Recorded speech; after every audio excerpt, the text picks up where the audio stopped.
Hello, everyone. Today is Monday, the 25th of September, 2017. It is block height 486,000. I actually did look. 486,950. Oops. Let me see. Sorry, this is my first time hosting. So I'm your temporary host, Janine, and I'm joined by our regular panelist, Shinobi. Hi, everybody. Rick. Hello, everyone. I think Acnix is still here. Yes. Hey. And then we have FOMO Dynamics expert Theo Goodman. Hi, everyone. Thanks for having me. So, to start off the show, we have a message from Vitalik Buterin. Guys, if you ever like, you see me in public and you take a picture with me, that doesn't mean that I'm a spokesman for whatever scam you're trying to run, man. Stop trying to rope me into your scams, man. You suddenly have a high-pitched voice. I don't know what's going on. Maybe that was part of one of the latest ICOs using blockchain technology in order to stretch sound, in order to stretch the pitch of the sound. But this is a really valid topic. The thing is, Vitalik, as we know, with markets, and that would go for the ICO market as well, timing is everything. And, it's like, well, didn't you notice a little while before there were a few selfies of you around? But it's okay. It just gets ridiculous. And you're like, I have to really say something about this.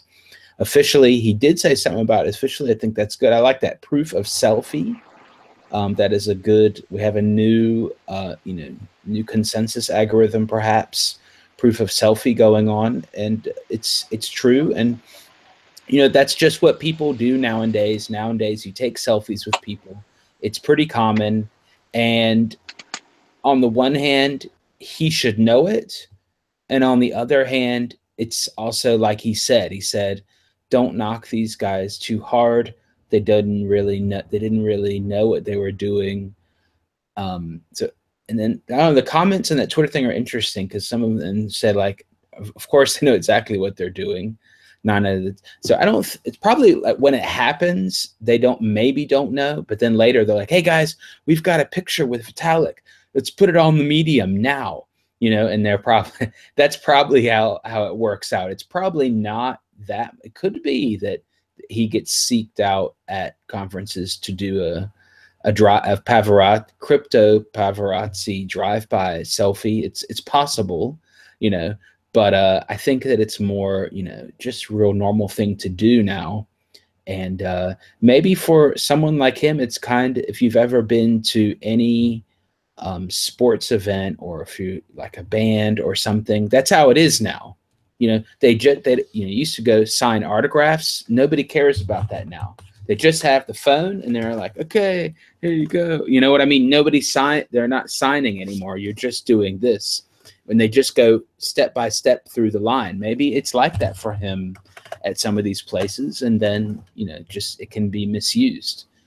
But I like that it's being addressed. And I think Janine predicted it a little bit. We have oracles here on the show, crypto oracles, making kind of predictions about Proof-of-Selfie. And I think that I smell ICO. Yeah, so the reason we decided to title the show Selfies Are Not Endorsements, I was kind of a play on the something that people do on Twitter a lot, which is they'll put retweets are not endorsements in their Twitter bio. And I've always found that kind of funny because it's treated like a super, legit legal statement, but I don't know how effective that is. And so we wanted to kind of do a play on that where we said selfies are not endorsements, because there is a real problem in this industry where especially the reason Vitalik made a statement is because his image is getting used on a lot of these ICO websites. And he's commented before that most of them do it without permission, without even telling him about it. And he even tells them to take his picture down, and they don't. And so that's a real problem for him, because then his, along with all the stuff that, he actually does do, his identity gets associated with all these scam projects. And that can happen to any person who tries to establish themselves as a crypto celebrity. It really is the dynamic of just the game of telephone on crack in this space, where somebody says something and within 30 seconds it's been twisted 20 different ways and plastered on half a dozen websites. That's exactly what I was about to say. We've seen it with just a little clip from OKCoin, and people run with it, and just like anything in the space with a little bit of information, people run with it.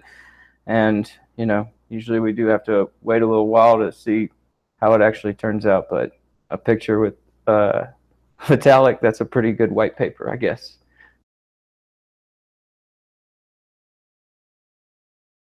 Oh yeah, it is. Theo, you got any insights? Yeah, it is. It's interesting how it, we're talking about this thing FOMO dynamics, but that has not been totally developed. But if you stay tuned, you can stay tuned for the white Pepe is going to come out soon. What? Abort. What was that? Okay. Anyway, the white Pepe is going to come out. It's going to come out later, and you can check that out. So just stay tuned on Twitter and pay attention to the selfies on Twitter for the white Pepe. Okay, so moving. Oh, do you want to still say something, Shinobi? Just gonna say that's racist. No one knows what you're talking about because only we can see the chat. No, you can't comment on our. Sorry, people watching. You can't comment on the local chat in the Hangout. People are not going to know the joke, but it's okay. What is the next topic? Are we going to the thing that happened in the UK next? No, the first topic for today is about micropayments for data and about how data may be the new oil. Yeah, so this is something that, I'm kind of really happy to see start get talked about a little more in mainstream publications because, like people like Chris DeRose like to say, Bitcoin's only use case is regulatory arbitrage. And while that is a huge one, I think it's kind of nonsense to call that the only one. And I've always seen these kinds of big companies that just rake in users' data, toss them a bone with free services is really a prime place to kind of try and shoehorn cryptocurrency in. It really is something that it is the new oil. It has economic value. And when you actually participate in these services and give them your information, it might not be a lot of value, and it is a lot of value adding up cumulatively of your own personal information that you're simply providing to these services for effectively free. And that is a huge place where you could really monetize things and kind of invert on how it works. That this article is talking about is, when you actually have all this data amalgamated and then parsed with the algorithms that they use to actually draw a valuable insight or use case out of it, that really is an opportunity to kind of break things down and weight information that goes into any specific thing. Like one of the examples, I believe, was a dating service. Sorry, it's just a wall of text on the screen.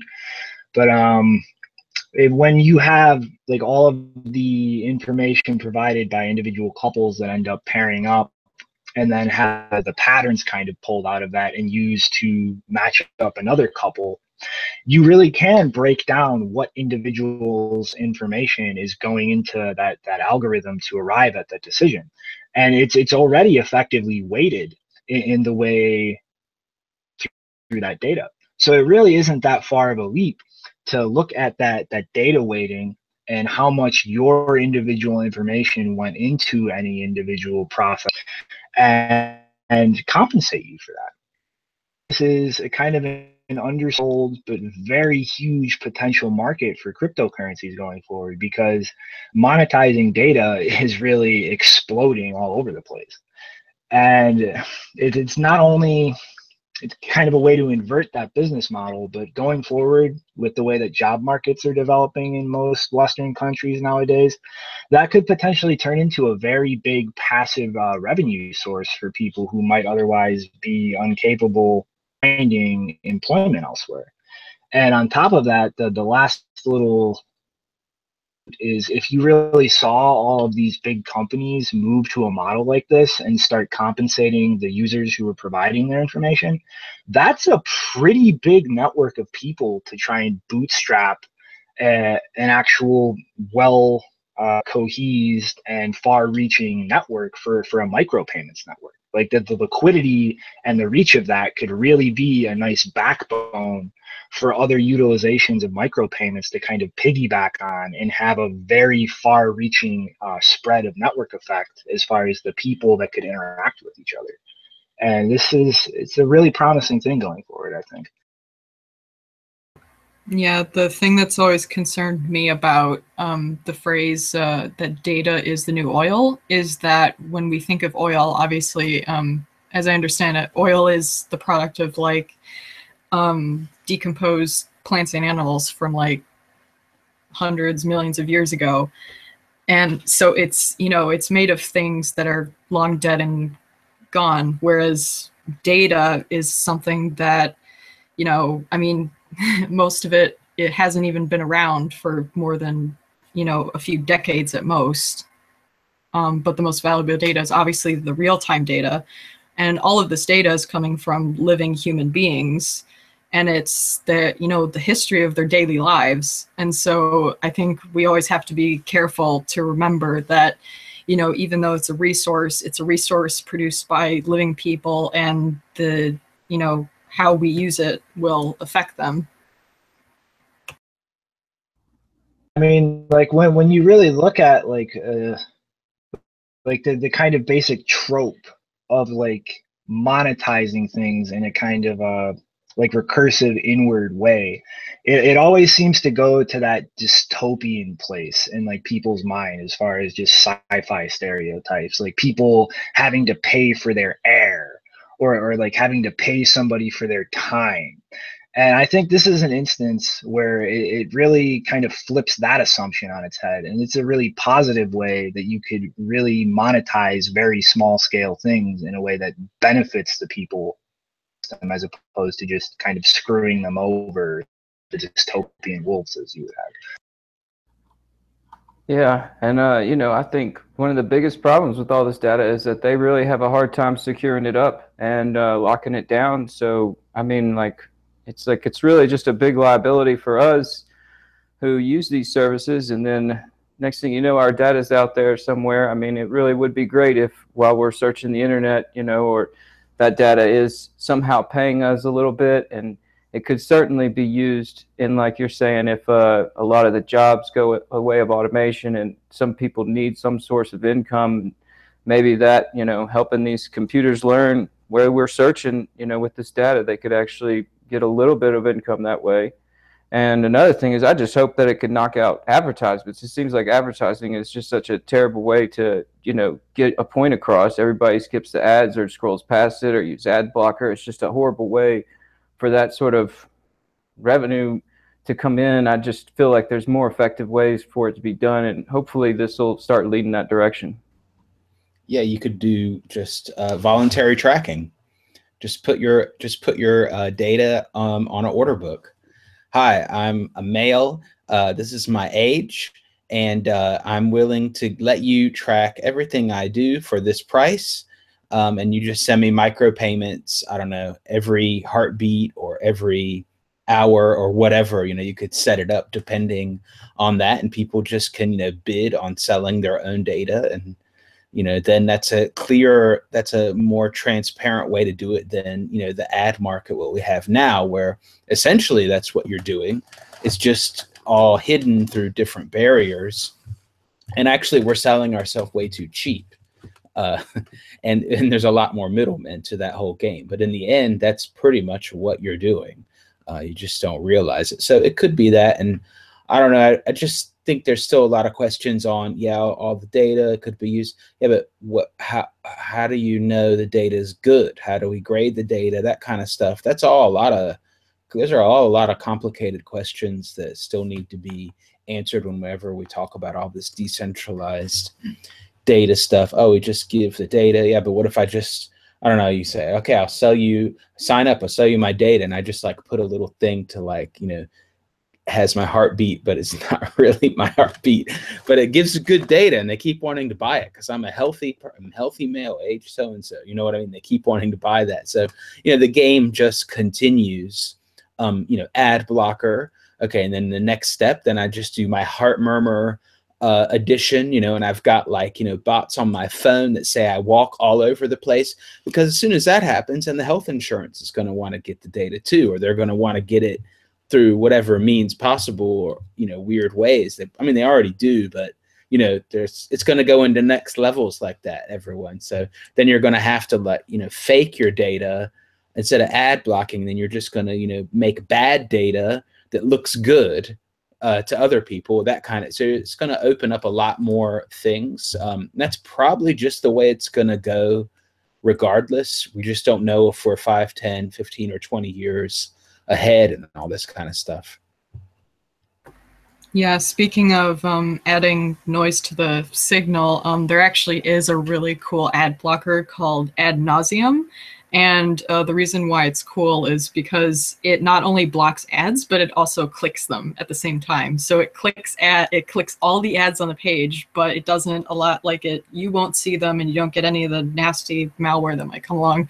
And Google Chrome actually blocked it because they claimed that it had a dual purpose, and so it violated their terms and conditions for the App Store or whatever. But I think the real reason is that creating noise in that kind of data, especially for advertising, where, you know, people are making revenue off this whole model, that's a really subversive thing. And so actually it still works, because the funny thing is, if you use Windows, then when Google blocked the app, they actually, they removed it from your browser. You couldn't use it anymore. But if you're using Linux, I actually got to keep it. So even though they blocked it, I'm still able to use it, and it still works. So it's really fun. Yeah, and I also think... Yeah, I think that's... yeah, I was just going to say that I think we should also maintain a market... I was just going to say that we also should always try to maintain a market for privacy as well. Shinobi, did you want to say something? Yeah, I was just kind of saying it's kind of messed up that Windows is set up in a way that they could just go and uninstall that without your consent on your own device. But I mean, it's kind of like Theo made a really good point that you could have people try to game these systems providing junk data, and that really could fuck up the value of the entire data set that they're working with. So that really, it comes down to trying to make that kind of a double-sided market where these services could bid for their users' information and hope that that economic incentive is strong enough to actually get valid information out of them. But on the flip side, you could also have users kind of pay in order to avoid that data collection. Kind of a way to balance things, if you can incentives where people who are okay with giving up their private information or making that trade-off could actually realize a gain from it, and those who just aren't comfortable with that on any level would still have an option to kind of avoid being caught in that web, and hopefully that would work to make both sides of that equation happy, and also maintain the overall integrity of the data set that these big services are trying to gather. All right, so I think we should move on to the next topic. So speaking of not the problem of controlling your data, there is a case that I want to highlight today, which it really shows the state of privacy law in the UK, which has been getting pretty dire in the last several years. To give a little bit of background regarding that, we had the Investigatory Powers Act, which got approved towards the end of 2016, which expanded surveillance powers of the UK intelligence community. We also had Google's DeepMind basically get just a slap on the wrist for engaging in what many consider to be a really irresponsible and unethical data sharing deal with the NHS. And we've also had Home Secretary Amber Rudd say that, quote, normal people don't care about privacy in relation to the government, and that normal people would be happy to share every single social media message they've ever written with agencies like GCHQ. And in this particular case, I want to highlight the UK also has what is called Schedule 7 under the Terrorism Act, which is basically about the powers given to immigration and customs officers to question and detain people at the border, mostly upon entry, and also the consequences for people who do not comply with a search or interview. And this Schedule 7 law has recently been used against someone named Muhammad Rabbani, I think that's how you pronounce his name, who's the director of CAGE, which is a really valuable organization that advocates and investigates the detention conditions at Guantanamo Bay and how vulnerable communities have been impacted by the war on terror. The short summary of the story is that Rabbani flew into Heathrow Airport, I think in the springtime, and on his person, he actually had testimony from a torture victim that he had recently interviewed. And he was planning to contribute to pending legal action against the US government on the basis that they had violated international law, torture laws. And so Rabbani was stopped by a counterterrorism officer at the passport control desk in Heathrow, taken into an interrogation room and asked to turn over the passwords to his devices, even though the officers had no search warrant. And the reason he refused was on the basis that the same thing was done to a guy called David Miranda, who's the partner of journalist Glenn Greenwald, in August 2013. And at the end of that case, the UK government actually conceded that there was an exception for attorney-client privileged information or journalistic material, even under Schedule 7. And so despite that decision, Rabbani was actually arrested and he was formally charged with willfully obstructing or seeking to frustrate a Schedule 7 search.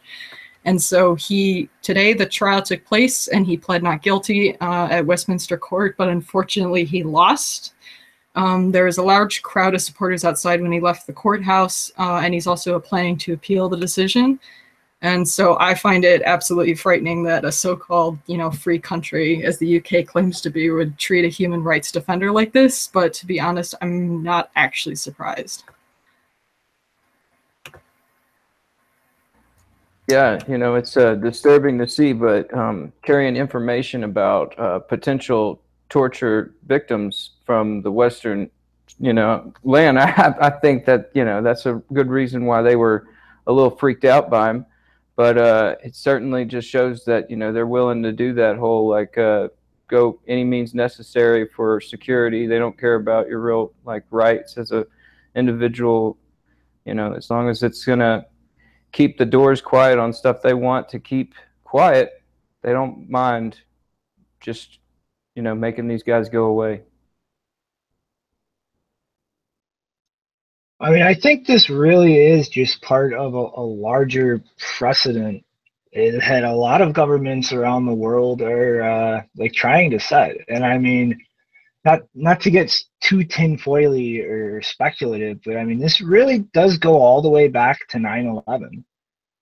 It's just that argument that you should just give up your rights or the equivalent responsibility, that if you aren't comfortable just laying your entire for your government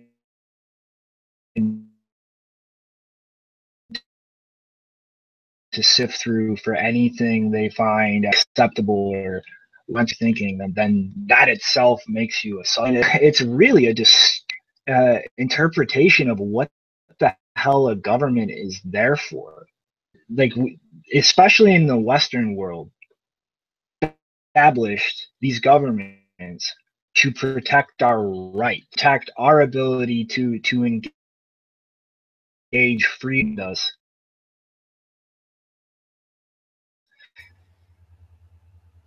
Are you there, Shinobi? Are they blocking you? As long as they're detrimental, and they're overstepping. They don't want me speaking. I don't know. Shinobi sounds like he's getting cut up by the border police, maybe. Yeah, and it's just like here where we see on the screen. He hasn't, or is it right? Yeah, he's not suspected of committing a crime, and they don't have a warrant, and they're not saying what he was. He wasn't being accused of a crime in the first place. So I don't really know how he lost the case. Again, I'm not a lawyer, and I'm definitely not a UK lawyer, but it really doesn't make a whole lot of sense if there was no warrant and no crime. But of course, yeah, obstructing an investigation, I mean, yeah, it could be interpreted a lot, and it could set a real bad precedent, because then people could just get provoked into preventing this kind of investigation by doing any number of things, and that would be a real bad precedent. Yeah, so I would have to, because the Cage Twitter account has been tweeting about it, obviously, because he's their director, and so they've been trying to get a lot of attention around the case. And I can't remember what the judge's comments were for why she decided he was guilty, but I did see one tweet saying that, because someone was live tweeting the trial, and they had some testimony from the counterterrorism officer, and he said that he was even aware that, so he roughly knew that Rabbani was a human rights defender, so he even understood that there were those implications. Like, he didn't assume that he was just a random citizen. He knew that he was involved in potentially sensitive matters, and so the fact that the officers still continued with the search and then decided to arrest him is kind of disturbing. And another thing that was released recently in relation to this case was by The Intercept. It was another Snowden document about GCHQ, and it said that when UK border officers take your devices, they are not only allowed to download the contents of those devices, but they can send a copy of that data onto GCHQ, which is the British equivalent of the NSA or the CIA. And that's actually part of GCHQ's broader Phantom Parrot program, which is basically just their giant mobile data database. And another thing is, you'll never actually be, if this happens to you, you'll never be told that the data on your phone was even accessed in that way. So that's also very scary. That's one of the reasons why it's almost like you should be really careful when you're bringing mobile devices over borders in any country, but especially one that implements these draconian laws like in the UK. And your best option is to make sure that you have as little data on your physical devices that you have on you as possible, if you can.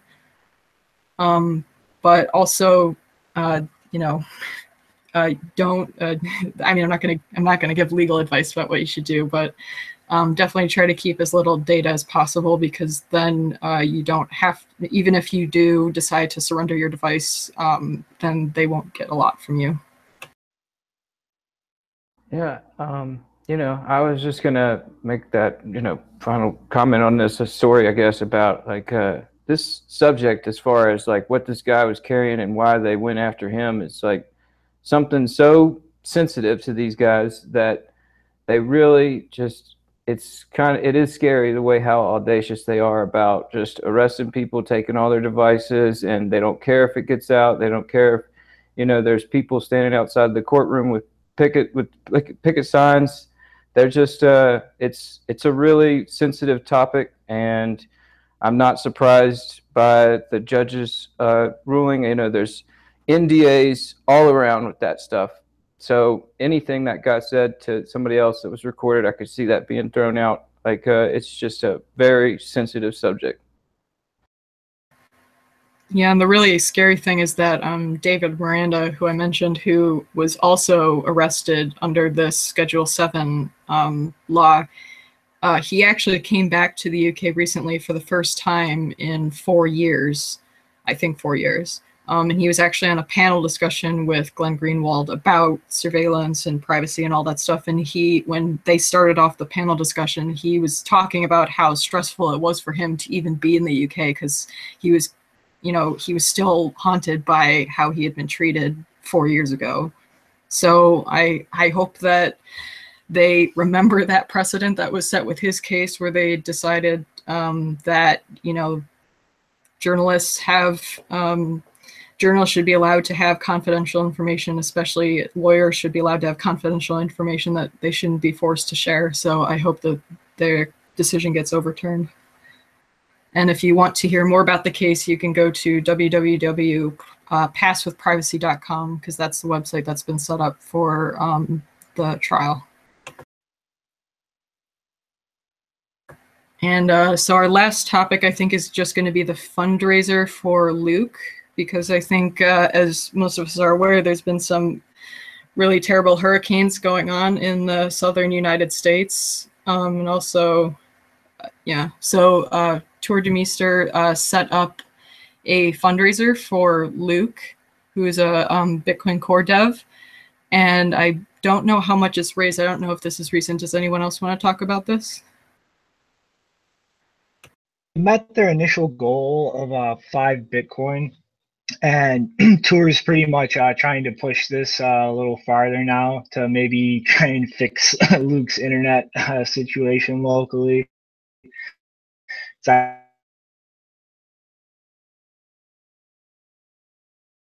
one I do the cost is like if you have a line out area, like Tour set this up. Luke did not proactively go out seeking donations from anybody. So, I mean, take it for what it's worth. The damage to his residence wasn't too severe, but it's always nice to, you know, show your appreciation for somebody who's dedicated so much time to Bitcoin, if you so choose.